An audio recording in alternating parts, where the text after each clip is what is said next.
First of all, thank you for having me. This is a great opportunity. I think when we talk about innovation, it really can come at several scales. It's such a broad topic for agriculture. But I can speak at least for the scale I've worked with mostly, which is smallholder farmers, small-scale farmers, homestead farming, home-scale farming even. And most of the time, it's not really about the top-edge technology that's coming out into the market, but really having adapted technology to the current sector challenges. So we look at economic challenges that we have here in the community. We look at energy supply challenges, for example, and it's really having small adaptive technologies that you might potentially fabricate locally as a company, or the farmer themselves being able to fabricate it in order to improve their productivity, reduce their input costs, and essentially have a better livelihood. One basic example of this is the usage of compost. Obviously, yeah. Compost is a major substitute for the import of chemical fertilizer. Not a full substitute, of course, but it really can have more efficiency in the chemical fertilizer usage and yield better productivity and cost efficiency for the farmer. The usage of compost tea and producing compost tea on site can also help farmers increase that productivity, as well as basic practices that can be integrated through innovation and through actually local trials and validation in order to help these farmers actually get a better yield. So what we've been doing is we've been partnering up with local farmers, providing them the know-how to set up their own composting operations, and through that allowing them to not only supply their own part of their own fertilization needs, but also be able to supply some of their surrounding environment. We've partnered up with them in the sense of also putting part of the investment into the infrastructure necessary, as well as our know-how in terms of producing this compost. Today, I mean, previously in Lebanon, we were importing somewhere around $4.2 million worth of compost every single year. And because of the whole economic collapse, as well as the global value chain collapse, where we see energy prices rising, we have more and more opportunity to make this local production be a substitute for an import. So it's these kinds of innovations of making things that were previously not economically feasible, more feasible through low-tech and small-scale technologies. Okay. Roy, in your experience with the Qobayat cooperative, can you give us a few examples on how innovation, innovation in terms of, production means, products, etc. What type of innovation were you able to think of, propose, and implement in the example of the Qobayat cooperative? Yeah, absolutely. We can use this as a good example. But to answer your question,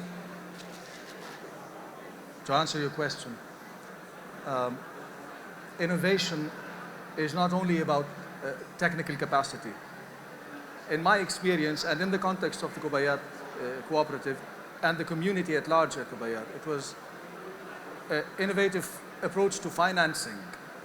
As a private sector retiree myself, the gap that I found was there's plenty of funding out there, but there isn't enough that seed starting fund, which enables the farmer to apply for further funding or to pilot. There's a pre-pilot need that is not being met. And I pre-piloted at least 10 different innovative farming practices so that they would be positioned for piloting with funding.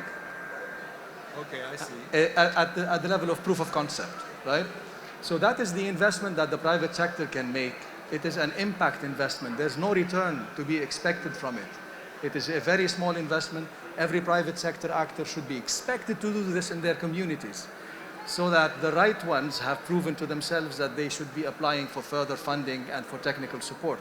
Now, in the case of the Qobayat cooperative, the cooperative proved to be a very reliable entity, a very reliable structure with good governance and capacity to deploy with good buy-in in their community anything that is innovative. And this is tricky in innovation, because especially in the agri-food business, adoption is one of the main barriers, right? There's resistance to change.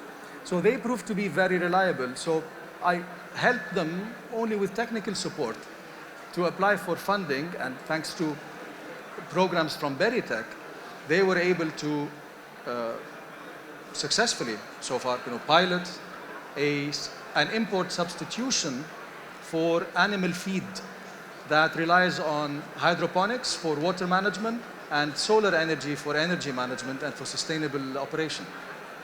Okay, I see. Getting back to the basics, the current situation in Lebanon regarding farmers and farming practices, where do you think we do stand as a country in terms of practices, in terms of basic knowledge, in terms of also resistance to change? What do you think? Where do we stand and what can be done? Well, never let a good crisis go to waste, right? And the good thing about crises is they bring about modesty and flexibility. Okay. And these tend to be very good solutions for the problem of resistance to change.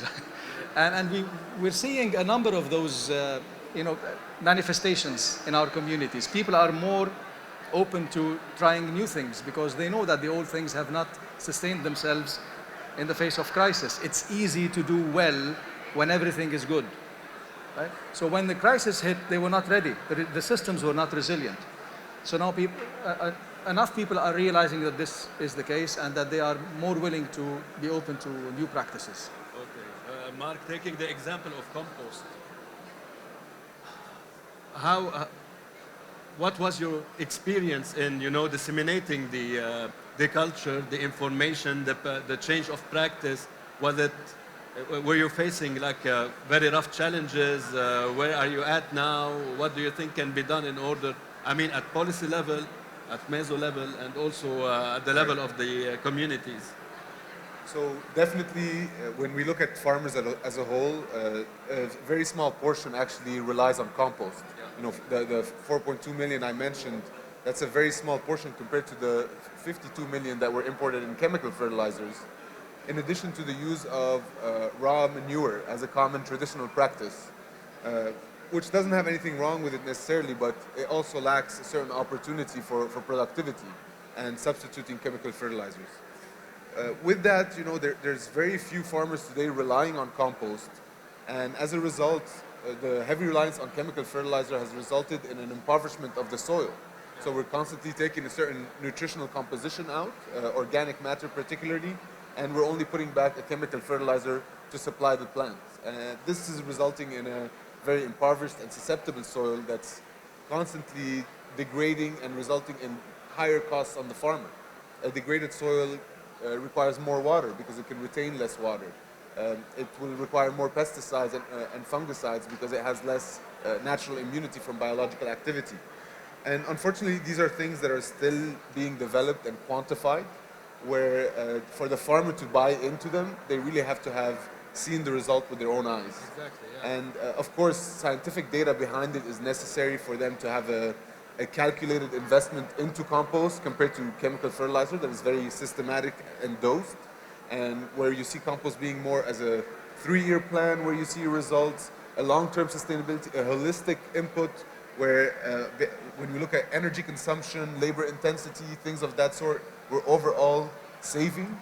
It's going to take farmers time to really jump into this. But at the same time, like you mentioned, there's a key opportunity that happened here with this disruption that took place, because compost is now being seen more as an opportunity to save on these energy-intense costs and these chemical imports that we're facing. And I think this is the role where demonstration plots are really essential. This is where agricultural extensions come in, and the Ministry of Agriculture can have a key role in this. Of course, with the support of the private sector that is contributing. For example, now we've developed a task force, particularly to support the Ministry of Agriculture, to create a classification of the different composts that come out, so that there's a consumer safety factor, so that there's no false labeling of what these products are. And so we can increase the trust of farmers in these products as well, because farmers need to see with their eyes, because they've been cheated in the past often, and it's hard to just trust a label today. So this is why we really want to focus on these demonstration plots and enabling the regulatory environment so that the sector can effectively flourish. Mark, let's do it. Let's do one experimental plot in Bayet. I'd love to. The different strata and different output compared to this the is what impoverished we're trying to do. So with every facility we're setting up, we're looking at the surrounding community. We're setting up a demonstration plot with a discounted cost for the compost. And we bring in another component is we really try to work with universities, thesis students to do specific tests, like how much water is being consumed in each plot, how much canopy growth are we achieving in each plot, what's the nutritional composition, biological activity. This is beneficial on multiple levels, especially that we have a big disconnection between the private sector today and what academia is doing. Academia tends to die past the thesis, for example, and this is where we were trying to jump in. What are the main challenges you've been facing, getting back to, let's say, the example of compost? What are the main challenges you've been facing on the ground, I mean, whenever you go? And typically, what are the types of projects you're involved in as Compost Baladi at the level of the small farmers, the small communities? What are you exactly doing? Right. A few examples, Sure. So a key component that we've worked on in the past and continue to work on is increasing the knowledge of the farmer on soil management and being able to internalize feedstock production, so producing their own compost. We've worked a lot with the development agencies to reach these farmers. They're very well connected to these farmers, providing both like a course as well as an on-the-ground training. And the idea behind this is for them to really be able to integrate some of these practices that they are convinced by or that they've seen and witnessed into their own practices to reduce their input costs particularly. Another component is the sale of the compost. So we work on several grades of compost, some of them more expensive than others, and some of them a bit more affordable. So, and that has allowed us to reach some smallholder farmers that are working with a small plot and be able to sell them compost as a substitute. We also have worked with a lot of municipalities and development agencies to set up the infrastructure to produce compost. We only, out of the compost we need, we're only producing about 10% locally of the whole production or the consumption demand. So the market is great, but we don't have this production capacity. Before it was more challenging because the gap between local production cost and imported product wasn't big enough to validate it, but today it is. So we're really working on getting this feedstocks from municipalities, from poultry farms into the composting cycle. Of course, we have many challenges from the regulatory structure being a bit outdated in terms of not enabling decentralization, essential to the production of compost. Compost is one of the few value chains where you can have a full circularity within the same village. From the waste generated to its production, all the way to its reuse by the local farmers. But of course, again, working with these ministries, providing support, providing demonstration plots, even for the ministries, to be convinced with the work that we're doing. Have you done the whole supply, the whole value chain in circular, in a full cycle in one region, in one village? We have worked on this in several villages. One of them is the village of Manara in the Bekaa Valley.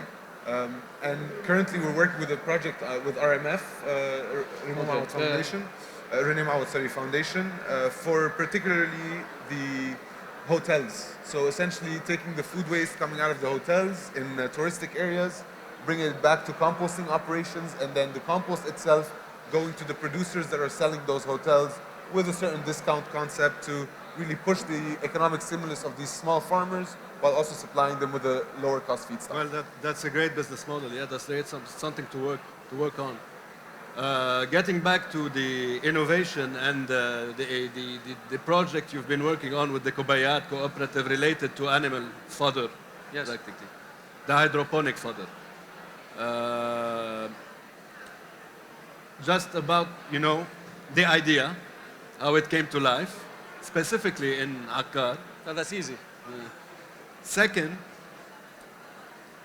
it would be interesting to get your insight on how, because I know on the cooperative level, they're trying to expand this solution to the vicinity of Qobayat.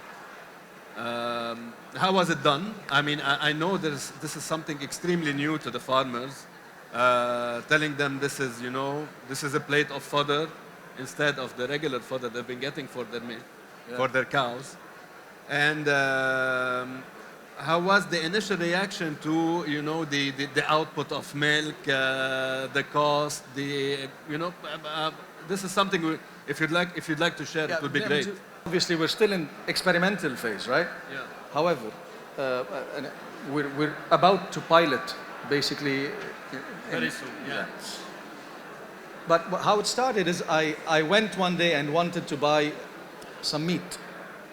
And the farmer said, I don't have any meat. Farmer/butcher. So why? He says, it doesn't make sense for me I can't feed them. Right? I have to import in USD and I sell you in LBP, and it doesn't make sense. Okay, so I said, how about we make our own fodder here? And he said, well, we're not Ukraine. Hope this doesn't get censored because it's the wrong word.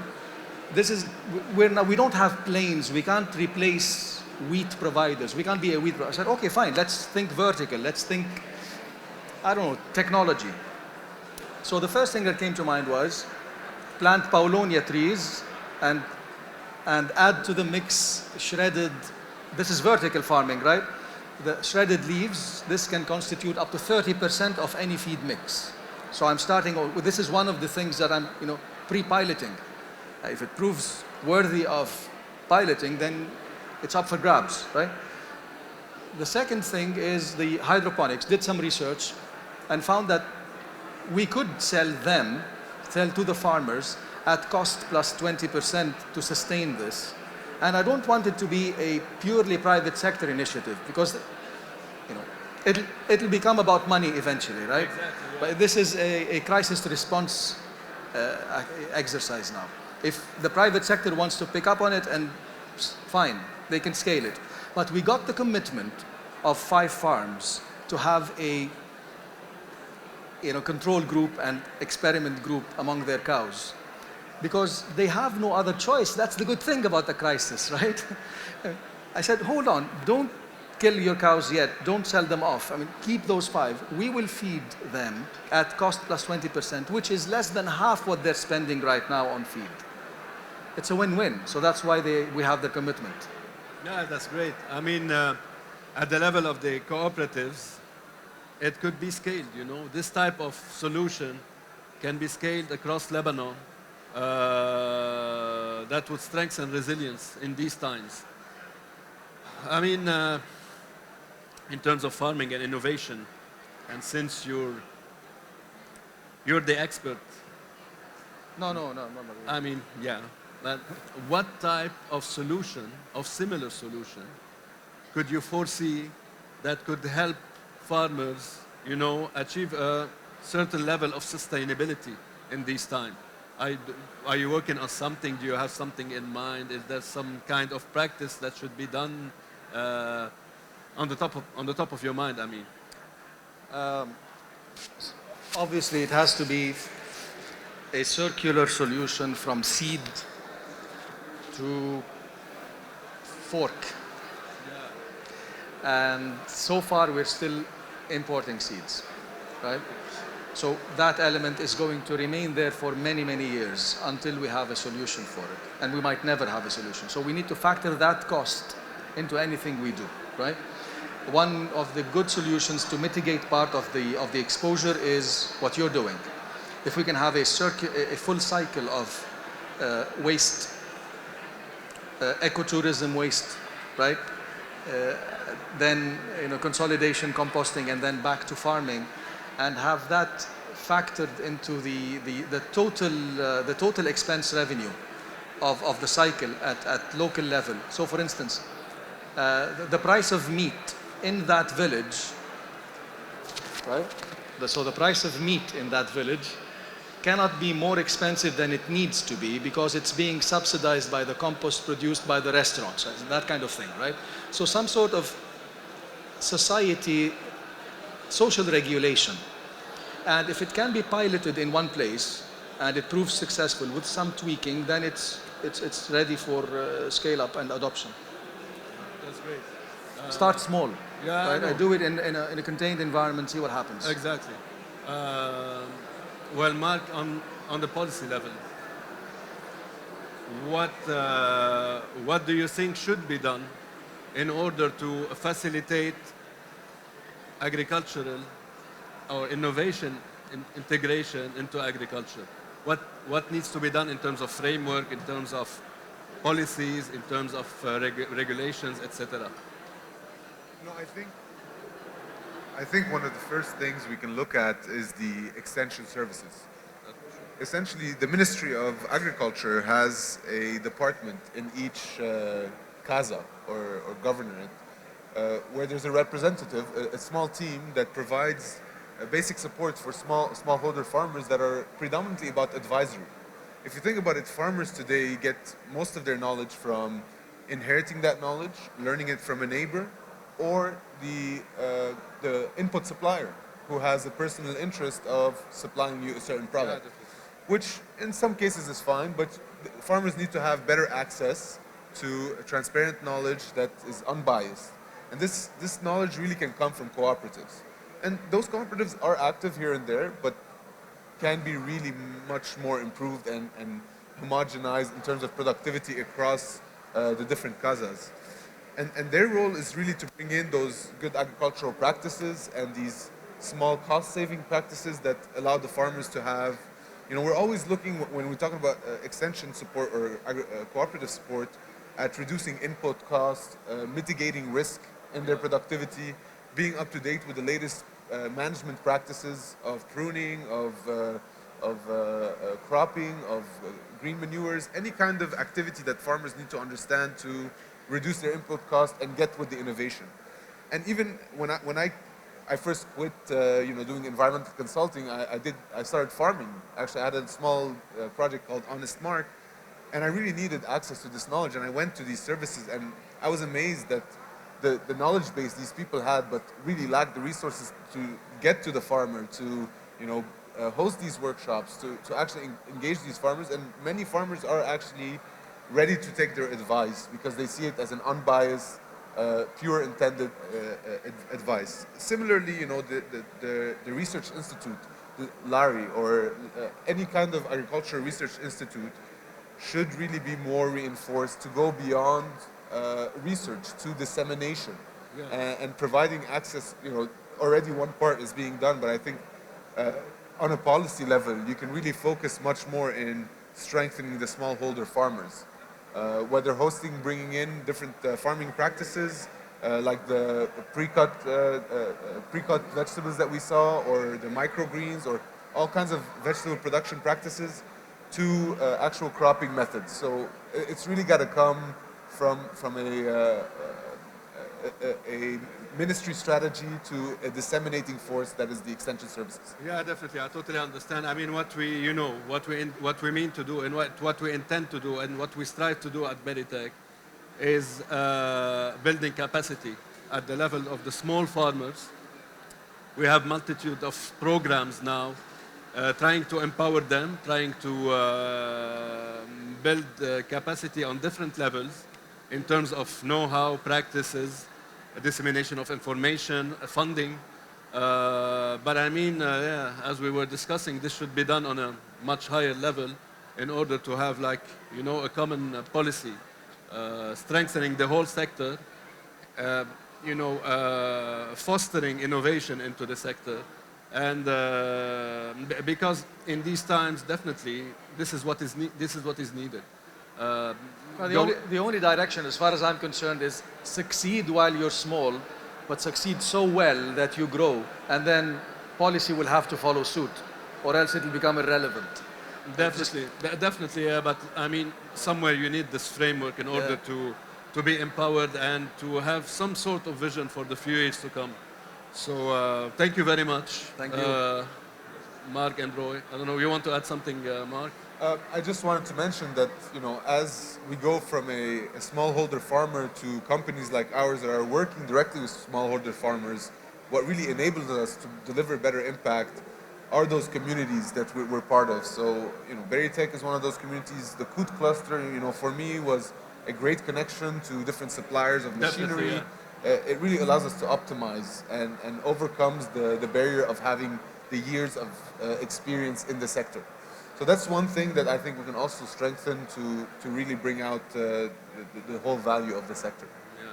We're definitely very proud to have you as part of our, to have you on board as part of our alumni and have you as a main contact and working with Qobayat, Roy. It was really enriching. So this whole discussion was extremely nice. Thank you. Thanks you for coming in today. Yeah, good job Thank you for for all the of this. discussion. Excellent. Thanks.